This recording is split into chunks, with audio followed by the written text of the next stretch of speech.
Hello दोस्तों, नमस्कार। मैं हूं Abhishek. Welcome to shortcut information. ये कहानी है एक ऐसे क्रिमिनल की जिसका खौफ तमिलनाडु ही नहीं बल्कि कर्नाटक और केरल में भी था।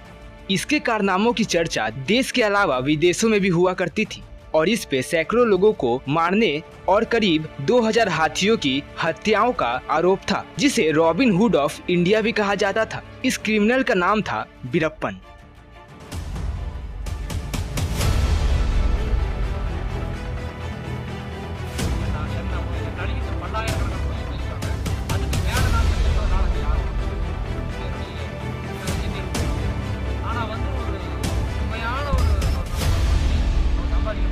वीरप्पन का जन्म 18 जनवरी 1952 में हुआ था। इसका पूरा नाम कुज मुन्नीस्वामी वीरप्पन था। कहा जाता है कि वीरप्पन 14-15 साल की उम्र से ही हाथियों का शिकार करने लगा था। ये हाथियों को मारने के लिए सर के बीचों बीच गोली मारता था और 17 साल की उम्र में इसने पहली बार एक इंसान की हत्या की थी, जो कि एक फॉरेस्ट गार्ड ऑफिसर था। और यहीं से शुरू हुआ इसके क्रिमिनल बनने की कहानी। धीरे धीरे वीरप्पन ने अपनी एक गैंग बनाई, जिसके साथ मिलकर ये कई गलत कामों को अंजाम दिया करता था, जैसे कि चंदन के लकड़ियों का तस्करी करना और जानवरों को मारकर उनके बॉडी पार्ट्स को बेचना।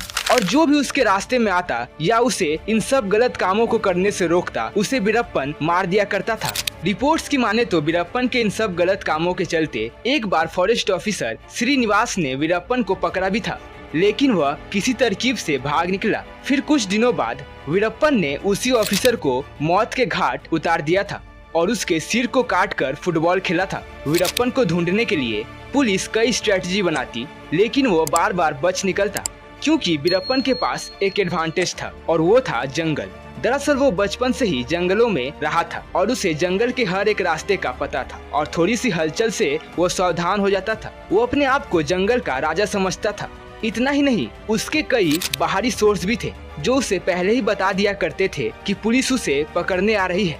वीरप्पन ने 9 अप्रैल 1993 को एक ऐसा खौफनाक कारनामा किया कि पूरी देश में उसकी चर्चा होने लगी। 9 अप्रैल 1993 की सुबह कोलाथपुर गांव में एक बड़ा बैनर पाया गया, जिसमें पुलिस सुपरिटेंडेंट के लिए वीरप्पन की तरफ से भद्दी भद्दी गालियां लिखी हुई थी। उसमें उनको ये चुनौती भी दी गई थी कि अगर दम है तो वो आकर वीरप्पन को पकड़े।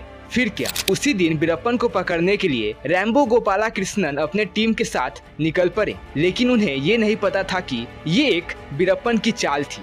उसने पुलिस ऑफिसर से भरे बस के रास्ते में विस्फोटक लगा दिए थे। जैसे ही पुलिस की वो बस उस रास्ते में पहुंची, एक विस्फोट हुआ और करीबन 20 लोग मारे गए और 30 से भी ज्यादा लोग घायल हो गए। अब वीरप्पन की क्रिमिनल एक्टिविटीज बढ़ने लगी थी। वीरप्पन को पुलिस बिल्कुल भी पसंद नहीं थी। वो बिना डर भय के उन्हें मार दिया करता था। यहाँ तक किसी पे भी शक होता तो वो उसे भी मार दिया करता था। कहा जाता है कि गांव वाले वीरप्पन के बारे में पुलिस को कुछ ना बताए, इसलिए वीरप्पन उन्हें पैसे दिया करता था और पुलिस को ये बात अच्छे से पता था। इसलिए कभी कभी पुलिस को शक होने पे वो गांव वालों को टॉर्चर किया करते थे, जिसके कारण गांव वाले वीरप्पन को सपोर्ट किया करते थे और उसे अपना हीरो मानते थे। लेकिन वीरप्पन इतना बेरहम था कि एक बार अपनी तीसरी बच्ची को गोद में लिए पुलिस से बचकर भाग रहा था, लेकिन उसकी बेटी इतनी जोर से रो रही थी कि पुलिस उसकी आवाज उस सुनसान जंगल में बहुत दूर से ही सुन सकती थी। इसलिए वीरप्पन ने पुलिस से बचने के लिए अपनी बेटी का गला घोटकर दर्दनाक तरीके से मार डाला था और वहां से भाग निकला था। साल 2000 में वीरप्पन ने दक्षिण भारत के मशहूर अभिनेता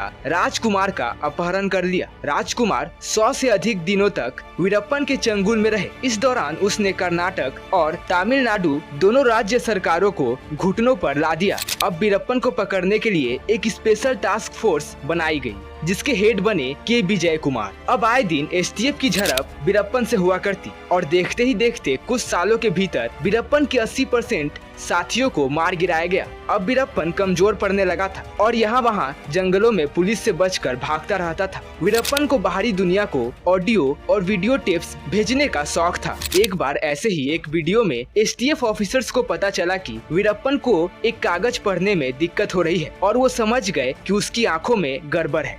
वीरप्पन के लिए एक जाल बिछाया गया कि उसको अपनी आंखों का इलाज कराने के लिए जंगल से बाहर आने के लिए मजबूर किया जाए।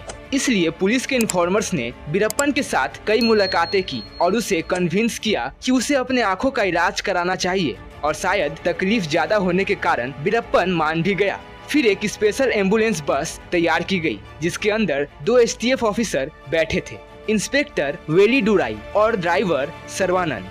वीरप्पन ने सफेद कपड़े पहन रखे थे और पहचाने जाने से बचने के लिए उसने अपनी मशहूर हैंडलबार मूछों को काट रखा था। पूर्व निर्धारित स्थान पर ड्राइवर सर्वानंद ने ब्रेक लगाया और दोनों STF ऑफिसर एम्बुलेंस बस से भाग निकले और फिर STF ऑफिसर्स ने चेतावनी दी कि हथियार डाल दो, तुम चारों तरफ से घिर चुके हो। लेकिन वीरप्पन ने फायर करना स्टार्ट कर दिया और गोलियों की आवाज सुनते ही STF ऑफिसर्स भी फायर करने लगे और कम से कम 338 राउंड गोलियां एम्बुलेंस बस पे चलाई गई और 20 मिनटों के अंदर वीरप्पन और उसके तीनों साथी मारे जा चुके थे और इस तरह वीरप्पन की कहानी खत्म हो गई। लेकिन इतिहास के पन्नों में इंडिया के खौफनाक क्रिमिनल के तौर पर उसका नाम दर्ज रहेगा। तो आज के लिए इतना ही, अगले वीडियो में फिर मिलते हैं। तो ऐसे और इन्फॉर्मेटिव वीडियोस देखने के लिए इस वीडियो को लाइक, शेयर, सब्सक्राइब जरूर कीजिए।